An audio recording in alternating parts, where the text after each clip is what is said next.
Salut à tous. Alors aujourd'hui, petite présentation de produits. Donc il n'y aura pas de mécanique, hein, vous avez vu, je suis habillé tout propre. Donc il n'y aura pas de mécanique aujourd'hui. Par contre, je vais vous présenter un accessoire qui j'avais jamais essayé, pourtant ça fait longtemps que je suis en moto ou en scoot. Avec le froid, les températures basses, la pluie ou la neige, on est généralement quand même bien équipé. Moi pour ma part, je suis équipé tout en hiver de bas en haut, ou de haut en bas comme vous voulez. Et donc pour les mains, j'ai des gants chauffants Gearbing sur batterie.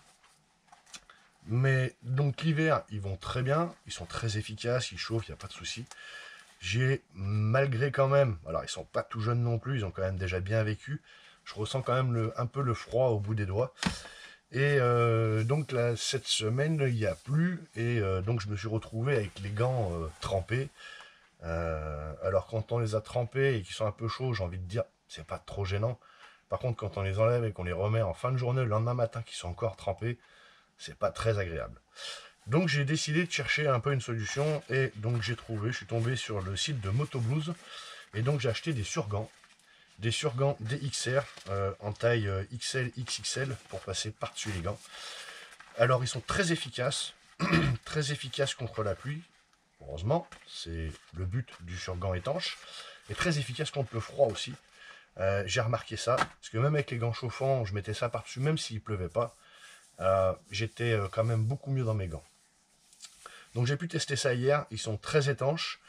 On peut voir un peu toutes les critiques sur le site, pas beaucoup de mauvaises critiques, plutôt des très bonnes critiques en général, de très bons avis. Il y en a qui se plaignent de l'entrée d'eau par les coutures, etc. Alors je pense qu'arrivé à un certain nombre de vies, je pense qu'ils peuvent arriver à prendre l'eau. Après, voilà, ça vaut 15 euros, c'est pas très cher. Je vous mettrai le lien en description. Mais sinon, ceci dit, ils sont vraiment très efficaces. Le seul bémol que j'ai envie de dire à cette rencontre, donc quand on met un gant, qu'on a l'autre main comme ça va pas trop mal à mettre. Par contre, on se retrouve après comme une tortue ninja, on a que 3 doigts.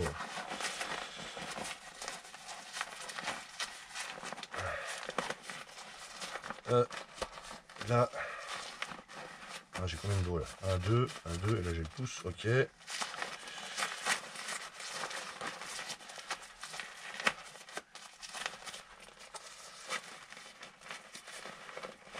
Donc voilà, ça nous fait quand même un gros gant. Ça recouvre quand même très bien le gant entier. Alors il y en a qui sont plus courts. Moi, ils sont vraiment très longs. Je les avais pris avec manchon.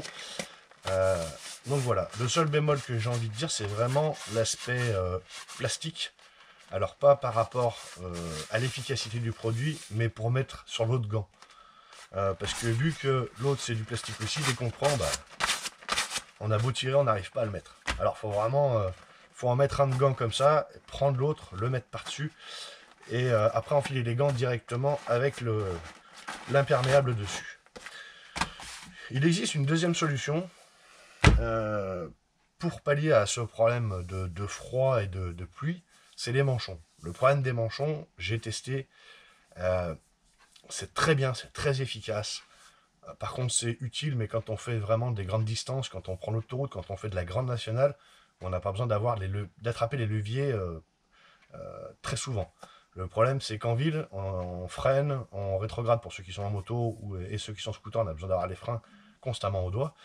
Le problème, c'est qu'on a besoin d'une réaction assez rapide. Le manchon va venir un peu gêner sur le dessus de la main et on peut avoir des soucis. J'ai testé et franchement, moi personnellement, j'ai pas bien aimé, malgré que j'en ai eu sur le MP3. Et j'ai pas voulu reproduire ça sur le CV3, donc je me suis orienté là-dessus. Et franchement, si je peux vous donner un conseil, c'est vraiment très bien. Ça fait une épaisseur en plus. Bon, malheureusement, pour mettre le clignotant, il y a des fois les boutons sont de plus en plus petits, c'est pas évident, mais on en prend vite l'habitude. Donc voilà, comme je vous dis, 15 euros, je vous mets le lien en description. Le seul bémol que j'ai à reprocher, c'est l'aspect plastique. Il aurait peut-être fallu mettre un antidérapant au bout des doigts pour pouvoir accrocher l'autre. Ça peut se rajouter, je pense, en collant des adhésifs dessus. Mais voilà, donc faut s'y prendre à l'avance. Si jamais il pleut, prendre le temps de mettre les surgants sur les gants. Ça passe au-dessus des gants chauffants, ça passe au-dessus de tous les gants. Après, il faut prendre la taille en fonction des gants. Je vais quand même tester avec des gants d'été, voir si réellement j'ai pas froid aux doigts. Après, peut-être qu'avec les gants d'été, et ça suffira si je mets les poignées chauffantes. À voir. Mais bon, voilà, pour aujourd'hui, je voulais vous présenter ce petit produit qui pour moi est pas mal. Et puis si jamais ça vous tente, eh ben, je vous mets le lien en description. Et puis bah, vous pouvez en acheter. Vous pouvez peut-être en trouver ailleurs, hein, AliExpress, Amazon, il n'y a pas que Motoblues, hein, il y a Daffy, il y en a plein. Il y en a plein. Il n'y a aucune démarche commerciale là-dedans. Moi je les ai payés 15 euros. Il n'y a personne qui va me dire fais-moi la présentation de ça. Hein. Donc voilà, et ben sur ce, j'espère que cette petite vidéo vous aura plu. Elle aura été très courte, mais c'est tout ce que j'ai à vous proposer pour ce week-end. Allez, salut à tous!